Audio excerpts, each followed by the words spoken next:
মগের মূল্য পাইছেন? এই এলাকার লোক কি ভয় চাইছে নাকি? এরা কি রয়ে গিয়ে নাকি?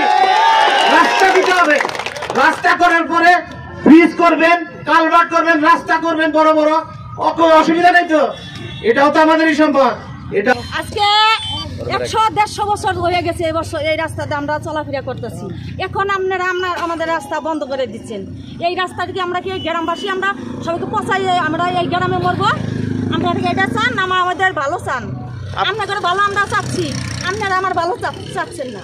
কিন্তু এই রাস্তা যদি আপনারা আমাদের গ্রামবাসী রাস্তা আপনারা ক্লিয়ার না দিতে পারেন, আমাদের ব্রিজের কাজ চলবে না।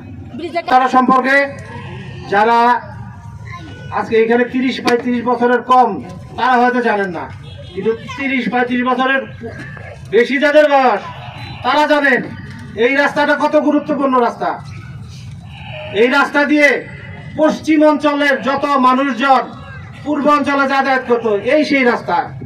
এইখানে গুদারাঘাট ছিল, খেয়াঘাট ছিল, মানুষ এইখানে খেয়া পারাপার হয়ে এই রাস্তার মাধ্যমে উঠে সেই বাগের বাড়ি, মরিচা, আউলিয়াবাদ, সখীপুর, রতনগঞ্জ, নাগবাড়ি যাতায়াত করছে। এটা তো 2-1 দিনের রাস্তা না, এটা হলো শত বছর পূর্বের রাস্তা। এই রাস্তাটা এত সহজে তো মুছে ফেলা যাবে না। এই রাস্তা শুধু তাই নয়, এই ঐতিহ্যবাহী পশ্চিম পাকুড়িয়া গ্রামের এটাই একমাত্র প্রধান রাস্তা। এই রাস্তা দিয়ে প্রতিদিন হাজার হাজার কৃষক, শ্রমিক, জেলে, তাঁতি, শিক্ষার্থীরা, বিভিন্ন স্কুল মাদ্রাসার শিক্ষার্থীরা একটি মাত্র রাস্তাতে এই রাস্তাতে যাতায়াত করে। আপনারা জানেন এই অঞ্চলে টাঙ্গাইল যায় বিখ্যাত কিসের জন্য? তাঁতের কাপড়, তাঁতের শাড়ি আর চমচম। সেই তাঁতের শাড়ি বিশাল একটা তাঁত শিল্প এই গ্রামে অবস্থিত, প্রায় হাজার হাজার তাঁত ফ্যাক্টরি এখানে অবস্থিত। বাংলাদেশের যে অর্থনৈতিক উন্নয়ন ঘটে যে সমস্ত, তার একটা হলো তাঁত শিল্প। এরা রাস্তার জন্য এই গ্রামে থাকে, এরা সরকারকে ভ্যাট দেয়, ট্যাক্স দেয়, সবকিছু দেয়। তাহলে রাস্তা কেন পাবে না? মগের মূল্য পাইছেন? এই এলাকার লোক কি ভয় চাইছে নাকি? এরা কি রয়ে গিয়ে নাকি? রাস্তা দিতে হবে। রাস্তা করার পরে ব্রিজ করবেন, কালভার্ট করবেন, রাস্তা করবেন বড় বড়, অসুবিধা নেই তো। এটাও তো আমাদেরই সম্পদ। এটা আমাদের কর্মসূচি এই পশ্চিম পাকুড়িয়ার রাস্তা বন্ধ করে এখান থেকে রাস্তা করতেছে।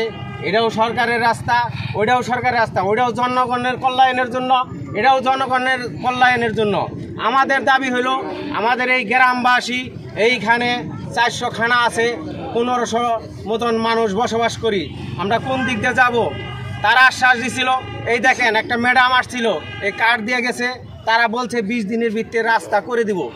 এই নাম্বারে আমরা অনেকবার ফোন দিয়েছি, উনি ফোন উঠায় নাই। কাজেতেই আমাদের মানববন্ধন হলো যতক্ষণ পর্যন্ত আমাদের রাস্তা এই সিম্পি রোডের দক্ষিণ পাশ দিয়া না উঠাই দিবে, এই গ্রামবাসী কার কাছে যাবে? দরকার হলে আমরা অনশন করব। আমাদের এই গ্রামের মানুষ সম্বল নয়, একটা অন্ধকারে পড়ে যাবে। আমাদের এক কথা এক দাবি, এই রাস্তা আমরা চাই। আমাদের সবাই এক কথা এক দাবি, আমরা রাস্তা চাই।